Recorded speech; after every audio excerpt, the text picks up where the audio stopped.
like a $70,000 car. Let's get a panoramic sunroof. They should have done a remote start in this. Why is that a hard thing to do in today's world? This is Shane, and I am just doing a follow-up of a 1,771 mile review of my 2024 Audi S4. Let's get right into it.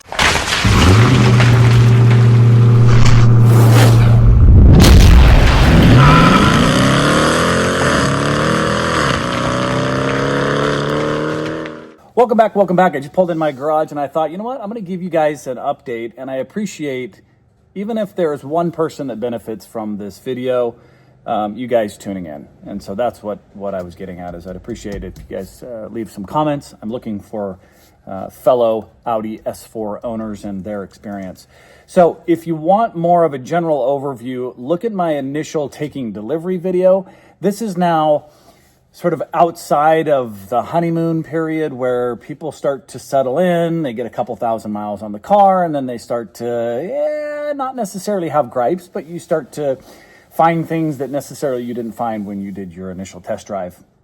And so, all new cars are fun to drive for the most part, and you get, caught up in all the new tech and all that. Now I've lived with it. I've daily driven this thing since February, and I absolutely love it. Spoiler alert, this is just a beautiful car. It is one of the best put together cars that I've ever owned. In fact, it probably tops the list in terms of fit and finish. There was some hate from people about it being dated.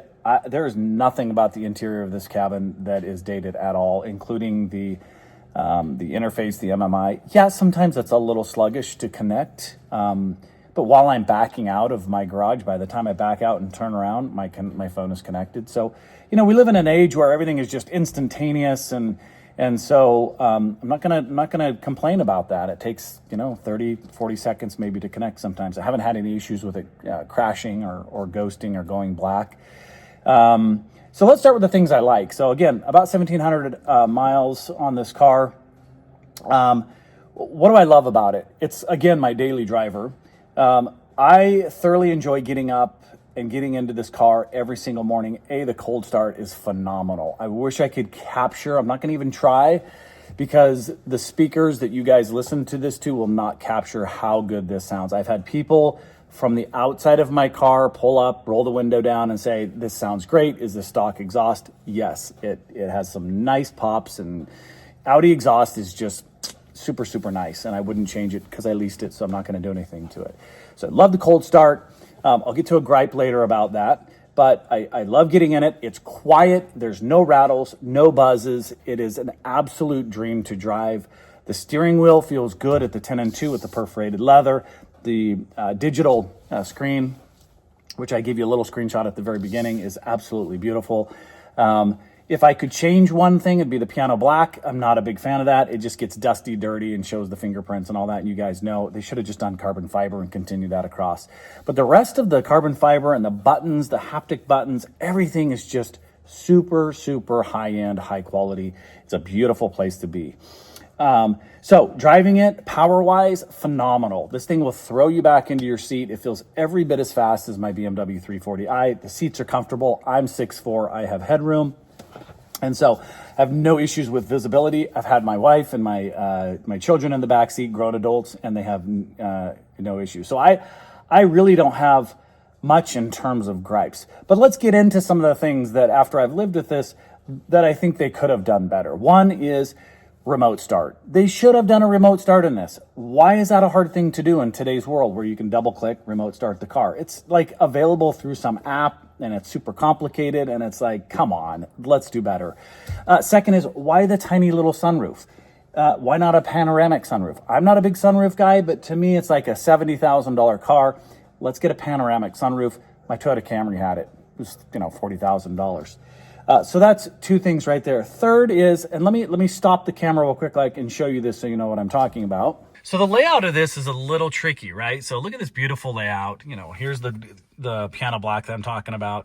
Carbon fiber here, carbon fiber across the front. I love the vent layout. AC is just, I mean, the whole thing is just super, super, super beautiful. I think somebody said in my previous video that it was, you know, monochromatic. Oh, okay, fancy word for all the same color. It's beautiful. It's upscale. So this is what I'm talking about. These two cup holders, they're a little bit tricky.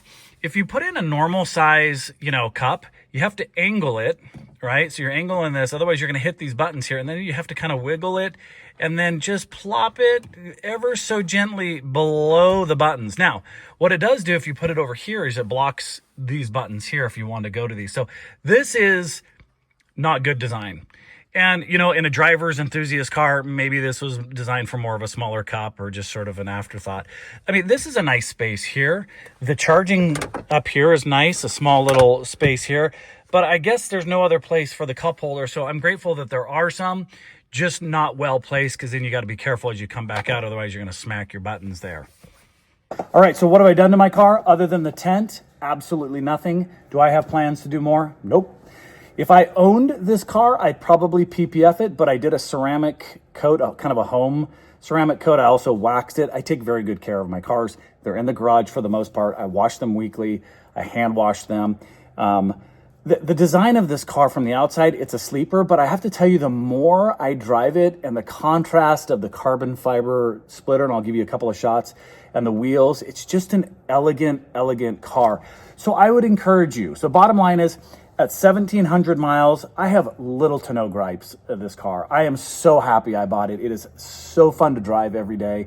And I look forward to it. So if you're thinking about buying an S4, well, too late, they don't make them anymore. But maybe the S5, well, too late for that because they've redesigned them. But if you're looking at a used S4, S5, I love them. I absolutely love them. And I've had the BMW. Okay, I give the powertrain edge to the BMW, but my seat of the pants doesn't feel any different. And with the quattro all-wheel drive, this thing is plenty fast. I've carved through some mountain roads. The torque is off the hook. Slipping into sport mode. I mean, I just love everything about this car. Maybe I'll do a 25 or 30,000 as I get closer to the lease turn in. But if you find this video, give me a thumbs up, subscribe to our channel, really appreciate it. So a short review. Until next time, this is Shane, Guys Talking Cars. Take care.